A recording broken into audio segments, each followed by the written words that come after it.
जय श्री राम दोस्तों, कैसे हैं आप। आज हम जानेंगे कि नियमित पूजा हम कैसे करें और कौन कौन सी मूर्तियां और फोटो हैं जो अपने घर के मंदिर में रखना चाहिए और कौन कौन सी फोटो मूर्तियां जो नहीं रखना चाहिए, यानी कि जो प्रतिदिन की पूजा है उसे हमें कैसे करना चाहिए और अपने मंदिर को किस प्रकार व्यवस्थित रखना चाहिए, इसके बारे में हम जानेंगे। घर बड़ा हो या छोटा, हम सभी को अपने घर में एक छोटा सा मंदिर बना के रखना चाहिए। अगर हम सनातन धर्म में विश्वास करते हैं, पूजा पाठ करते हैं, तो हमें अपने घर में भी एक छोटे से मंदिर का जगह बनाना चाहिए। अगर मंदिर आप बेडरूम या लिविंग रूम में बनाते हैं तो आप उसमें पर्दा लगा के रखिए, ये बहुत ही ज़रूरी है। अगर मंदिर के लिए कोई विशेष सेपरेट जगह है या मंदिर के लिए कमरा बनाए हैं तो बहुत अच्छी बात है।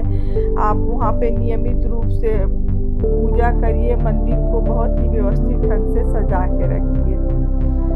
हमें अपने रोजमर्रा के दैनिक कामों के बीच में भी भगवान के लिए समय निकालना चाहिए और उनका आभार प्रकट करना चाहिए। इस सृष्टि को बनाने वाले परम शक्ति, सृजन करने वाले, पालन पोषण करने वाले भगवान का धन्यवाद करना चाहिए। ये सब करने से हमारे मन को बहुत ही शांति मिलती है और एक ऊर्जा हमें महसूस होता है।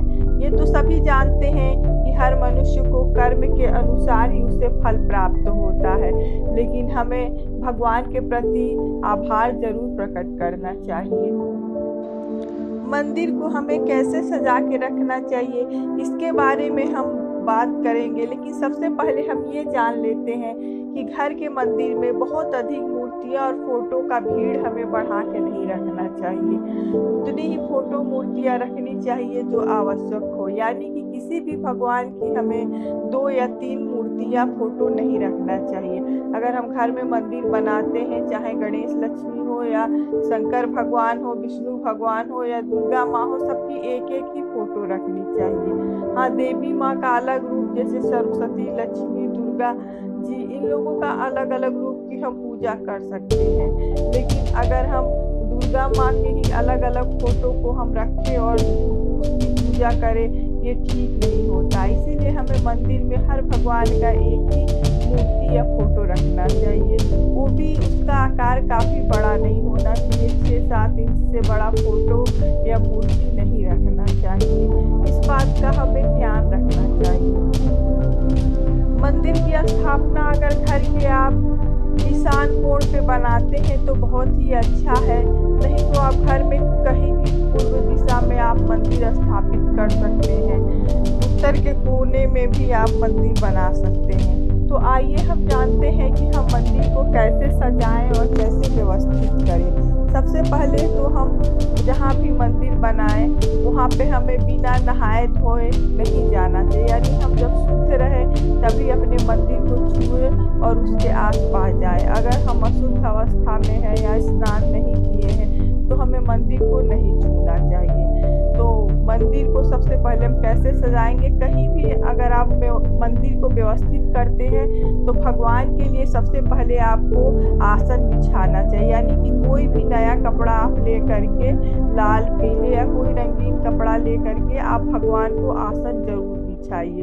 उसके बाद मूर्तियों को व्यवस्थित क्रम में आप लगा सकते हैं, फोटो हो, मूर्तियाँ हो। अपने मंदिर में लक्ष्मी गणेश की मूर्ति या फोटो जरूर रखें। उसके अलावा माँ दुर्गा की फोटो, माँ सरस्वती की फोटो, भगवान शंकर का फोटो, अगर परिवार के साथ है भगवान शंकर तो और भी अच्छी बात है।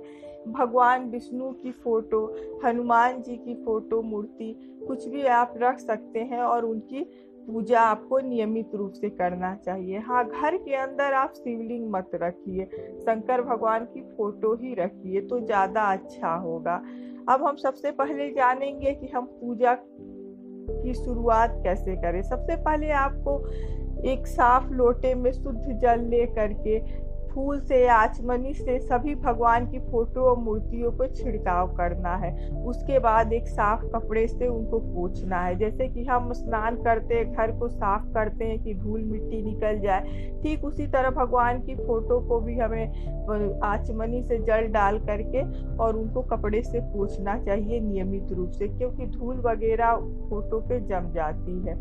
उसके बाद उन्हें हल्दी, कुमकुम, सिंदूर, चंदन आदि का तिलक लगाना चाहिए। आप अपने सुविधा के अनुसार जो आपके पास उपलब्ध हो, समय हो, उसको आप जरूर लगाइए। हाँ, शंकर भगवान को हल्दी, कुमकुम का, सिंदूर का तिलक नहीं लगता है। शंकर भगवान को केवल चंदन का लगता है और बाकी भगवान को आप लगा सकते हैं। महिलाएं देवी माँ को सिंदूर नियमित रूप से देवी माँ को चढ़ाए। जितनी भी आपके घर में आसपास जो भी फूल उपलब्ध हो, कोई अच्छी पत्ती हो जैसे तुलसी की पत्ती, समी की पत्ती, ये सब भगवान को आप जरूर अर्पित करें।